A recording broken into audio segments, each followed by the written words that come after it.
In the land of grills, we're gonna do an 8-week review, 2 months. I've had the Masterbuilt Autoignite 545. Got this on Amazon. We're gonna show you what I paid for it. We're gonna take a look at the prices there are right now. We're gonna answer a whole bunch of questions that you folks have had over the past 8 weeks about this charcoal grill. We're gonna talk about what I like and what I don't like. Let's get started. All right, so we've had this for 2 months and this is what I paid for it. On Amazon, I paid 500 bucks. Let's see what's going for at Home Depot. June of 24, and it's still 500 bucks at Home Depot. Let's see if Walmart has it. Well, Walmart's 500 bucks also. All right, so just very simple. What is it? In the title, it says it's a charcoal grill, and yes, it is. So it's an automated, somewhat automated charcoal grill. Auto ignite means you're not using any flame. You don't have to use matches. You don't have to use a torch. There's no lighter fluid involved. There is a starter cube involved, though. And you put your charcoal in here, and then you have a shelf here that flips up, and underneath here is where you put your starter cube, and you put that in there, just turn it on, and then that gets the fire going. And then there's a thermostatically controlled blower that's controlled by that is Wi-Fi also, and that keeps air pushing through there to maintain the temperature that you set it on. Pretty cool. Stainless steel grates up here, cast iron grates here, and then you've got a top grate right there, which kind of folds out of the way, and it also lifts out of the way. This is cast iron right here. Since your charcoal's below that, if you want to do cast iron searing, you can do it right on top of that. All right, let's get into the questions asked, questions answered part. All right, the most common question asked about this grill is what happens to the charcoal that's left over once you're done using the grill. So when you shut the grill down, you close the lid, this thing is obviously always down and it gets very, very hot, is that everything that you put in there basically burns up. It does. There's no, I've had just a couple occasions when there's been maybe 1 or 2 half-burnt briquettes left, but everything you put in there burns up. So if you're doing a quick after work, and you get a feel for this grill after a while, maybe you only need a half a hopper, but whatever you put in there does burn up. And I will tell you right now, I've used briquettes and I've used lump. Briquettes will last longer than lump will in here. Briquettes will make more ash than the lump will, and we'll talk about that. So let's talk about cleanup. A couple of you have asked questions about that, and that's probably one of my gripes with this grill. There's really no easy way to clean this up. You don't do it the day of, so say you use it today and you come back 3 days later, you're gonna clean it up and reuse it. If you're gonna pull out that ashtray, and I did a modification to make a bigger ashtray because when you're using briquettes, it produces a lot of ash. But ash gets all over the place with this thing. And I'll just take this burn grate off here. And you can see all the ledges down there, all the ash sticks to all that. And I played with taking a vacuum down there and trying to clean it out real good before I pull out the ashtray. But ash still gets all over the place.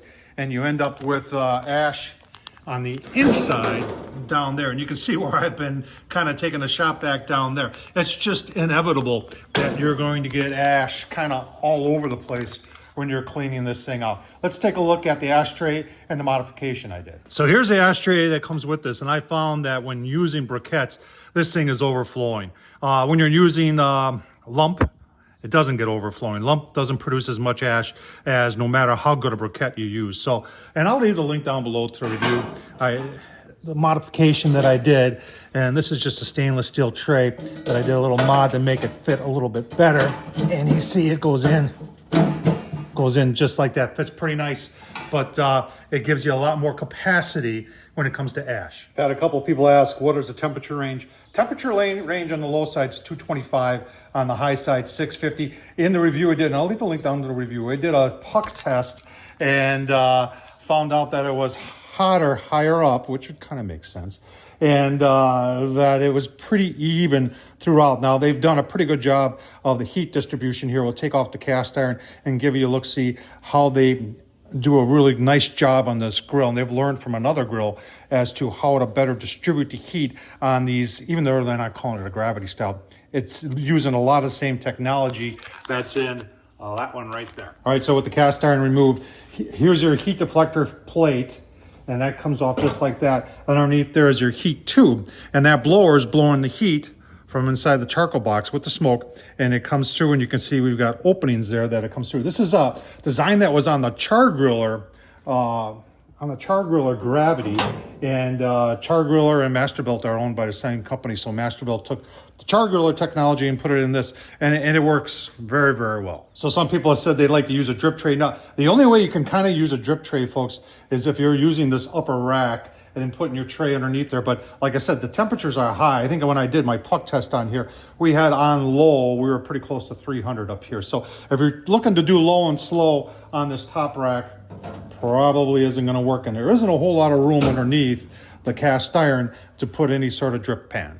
Can you use wood chunks? Yeah, you can. I've even had people ask, can you use all wood in there? And you could try. I haven't tried that yet. I've done it before on the Gravities. It does work, although I like to do a combination. If anything, I would take a pretty thick split and put it vertical in here and then surround it by briquettes if I were to use that. Otherwise, just putting in a couple chunks in, and you can use some other things in there. Can you put pellets in there? Pellets are going to burn up really quick. So use chunks, use some bigger sized chunks, and they'll give you some decent smoke. Somebody asked, well, what are the fire starters? So these are Masterbuilt, but there's other ones like this. And they look just like this, and they fit on that little tray when you push it in. So what you'll do is you'll plug that thing in, you'll start it, you'll hit the button right there where my finger is for the auto ignite.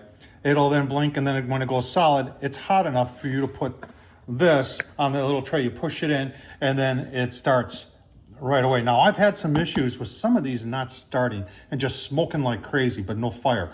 And I did go back and forth to the warranty department at Masterbuilt. They sent me a whole new blower section, which includes the hot rod. Now, since then, I've had mixed reviews on it. It's worked sometimes, it's not worked. I'm trying to work through the kinks and see if there's something I'm doing wrong before I go and tear this thing apart and put in that new hot rod. But that's how that works. A few of you asked about the grease. Where does the grease go? Now, first of all, you got a double wall door, which I like, and then you got a storage area. This takes off your grates. It does come with one meat probe. You've got a grease tray right there. You see, I need to clean that out. And then you've got, you've got a grease tray right here. And I have lined mine with aluminum foil. It makes cleanup a lot easier. You just replace aluminum foil, get all the grease out of this thing, and then you're pretty good to go. So you do have to, like any grill, folks, you got to do your maintenance, and you got to keep the grease under control. Otherwise, yeah, you will have a grease fire.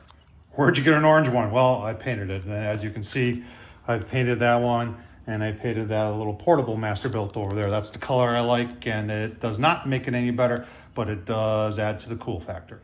All right, final thoughts. You're looking at the ash down there. I don't like that. I don't like the way the ash cleans out on this Masterbuilt. You need to do a better job of that. Other than that, I know a lot of people don't like the fact because they think they're wasting charcoal, and you kind of are, because you're burning charcoal that you're not cooking with. So that's a downfall, and you need to know that going forward.